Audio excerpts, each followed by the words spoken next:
আমাদের প্রবাসী এক ভাই, বড় ভাই মোহাম্মদ সোহেল শেখ ভাই আমাকে একটা সমস্যার কথা জানাইছিল কমেন্টসের মাধ্যমে। পরে আর কি ভাইয়ের সাথে আমার মেসেঞ্জারে কথা হয়। তো ভাইয়ের প্রবলেমটা একটু জটিল। মূলত ভিডিওটা সোহেল ভাইকে নিয়েই করা। তো ভাবলাম যে ভাইয়ের সাথে যে গতকালকে আমার কথা হয়েছে, এই কথার বাহিরেও ভাইয়ের ব্যাপারটা নিয়ে আমি অনেক রিসার্চ করছি, চিন্তা ভাবনা করছি যে ভাইকে আরও কোনো কিছু ইনফরমেশন দিয়ে হেল্প করা যায় কিনা। তো ভাই আমাকে কিছু ডকুমেন্টস পাঠাইছিল গতকালকে। ওই ডকুমেন্টসগুলো আমি প্রিন্ট করে তারপর আমার এই যে হাতে নিয়ে আসছি আজকে, ঠিক আছে, আমার অফিস থেকে। তো আজকে ভিডিওটা করার মূল উদ্দেশ্য হলো যে সোহেল ভাইয়ের এইরকম যে প্রবলেমটা, এই প্রবলেমটা হয়তো আরও অনেকের আছে। তো যার জন্য আমি একটু ভিডিওর মাধ্যমে জিনিসটা শেয়ার করতে চাচ্ছি, যাতে সোহেল ভাইয়ের মতো করে আরও যারা এই প্রবলেমের ফেস করতেছেন তারা যাতে আমার এই ভিডিওটা থেকে একটু কোনো উপকৃত হতে পারেন কিনা, সেজন্য আর কি। তো মূলত ভিডিওটা আমার সোহেল ভাইকে ডেডিকেটেড করেই, সোহেল শেখ ভাইকে। তো গতকালকে তার সাথে আমার অনেক কথা হয়েছে। তো কথার মধ্যে মনে হয়েছে যে আরও অনেক কিছু পরে আমি ভাবলাম যে আরও অনেক কিছু মনে হয় আমার একটু মিস হয়ে গেছে। তো এই জন্যই আলোচনা করার জন্য আর কি আমি আজকে এই ভিডিওটা করতেছি। তো ভাই আমাকে কিছু পর্চা পাঠাইছে, পর্চা খতিয়ান, বিআরএস খতিয়ান, তারপর আরও কয়েকটা খতিয়ান, আর এস, এরকম আরও কিছু খতিয়ান পাঠাইছে। তো সেখানে তার যে বাবার যে ওয়ারিশটা, ঠিক আছে, আমি একটু সামারিটা নিই। সেটা হলো তার বাবার পৈতৃক সূত্রে একটা জমি, 4 আনা তারা মালিক, ঠিক আছে। ওই 4 আনা জমি তারা ভোগে আছে, কিন্তু এক্সট্রা একটা জমি তারা বিক্রি করে নাই, কিন্তু তাদের পাশের প্রতিবেশী সে কি করছে, একটা ফ্যাক দলিল করে তাদের নামে এটা নামজারি করে নিছে, ঠিক আছে। তাদের নামে মিউটেশন করে নামজারি করে তারা খাজনা দাখিলা ঠাকিলা এগুলো আর কি পেপারস কমপ্লিট। সে বিভিন্নভাবে এইটা থেকে বের হওয়ার জন্য, এটা প্রবলেমটা সলভ করার জন্য বিভিন্নভাবে সে ট্রাই করছে।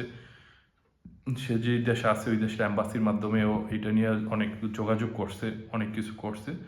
তো আলটিমেটলি এটা একটা সলিউশন আসে না এখনো। তার যে বিবাদী পক্ষ আছে তারা আর কি এটা বিভিন্নভাবে টাকা পয়সা দিয়ে বিভিন্নভাবে চলে বলে তাদেরকে একটা চাপ সৃষ্টি করছে। তো আমি কথা দীর্ঘায়িত করব না, আমি সারসংক্ষেপে একটু কথা বলবো। সেটা হলো যে তার বাবার নাম মোহাম্মদ উমর, ঠিক আছে, তার নামে রেকর্ড আছে। তো এই রেকর্ডের এগেনস্টে তাদের মিউটেশন করা নাই। তো যখনই বিআরএস ফাইনাল হয় তখন যে তার যে অংশটা, এই অংশটা মিউটেশন করে নামজারি করতে হয়। মিউটেশন বা নামজারি যেটাই হোক, এটা করে খাজনা দাখিল আপডেট করতে হয়। তার মানে যে আপনি যখন মিউটেশন করবেন, নামজারি করবেন খাজনা দাখিল, তখন ওই জমিটা আপনার নিজের হয়ে যাবে, ঠিক আছে। এটা এটা আপনি যে জমি ভোগে আসছেন বা এই জমির মালিক যে আপনি, এটা গভর্নমেন্টে যখন আপনি খাজনা দাখিলা আপডেট করবেন তখন এটা প্রুভড হয়ে যায় ডকুমেন্টের মাধ্যমে, কাগজের মাধ্যমে। দ্বিতীয়ত, যে সোহেল ভাইয়ের যে বিবাদী ছিল, যাদেরকে সাথে এই জমিটা নিয়ে যে ঝামেলা, তাদের যে দলিলটা, যে তারা বলতেছে যে তাদের দলিল করছে, এই দলিলটা সত্যটা যাচাই করার জন্য এক্সপার্ট আছে, যেটা ফরেন্সিক ল্যাবরেটরি এরকম আছে, যে তারা যে দলিল করছে ওই দলিলের মধ্যে থামস, যে আপনার সই, টিপ সই যেটা দেয় ওইটা কি ঠিক আছে কিনা যাচাই বাছাই করার জন্য তারা এক্সপার্টে পাঠাতে পারে।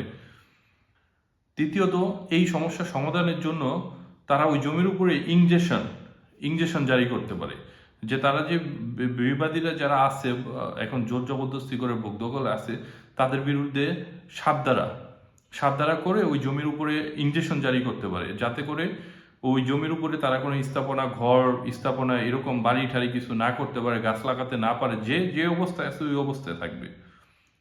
চতুর্থত, বন্টনের মামলা, এগুলোর মাধ্যমে যদি কোনো কিছু প্রবলেম সমাধান না হয় তাহলে কোর্টের মাধ্যমে, আদালতের মাধ্যমে বন্টনের মামলা করতে পারে, যে আমি যে ওয়ারিশের জমির মালিক এটার সঠিক বন্টনটা আমি কোর্টের কাছে দাবি করতেছি, কোর্ট এটা আমাকে বুঝায় দিবে, ঠিক আছে। এতে করে সে যারা তাদের জমিটা দখলে নিয়ে রাখছে বা করতেছে, তাদের বিরুদ্ধে এই মামলাটা চলে যাবে এগেনস্টে, তারা কোর্টের মাধ্যমে জবাব দিবে।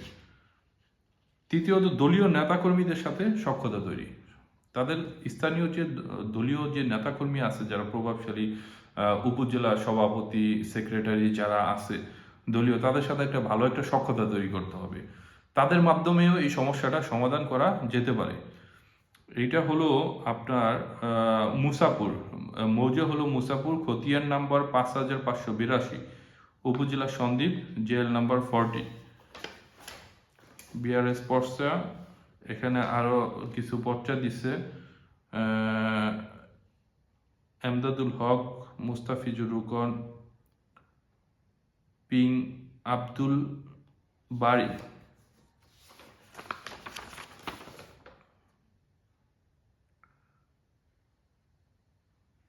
মুজাম্মেল হক, অংশ 1 একর 5 শতাংশ, এরকম করে সে ডকুমেন্টসগুলো দিছে। এই ডকুমেন্টসগুলো আমি সংরক্ষণ করছি।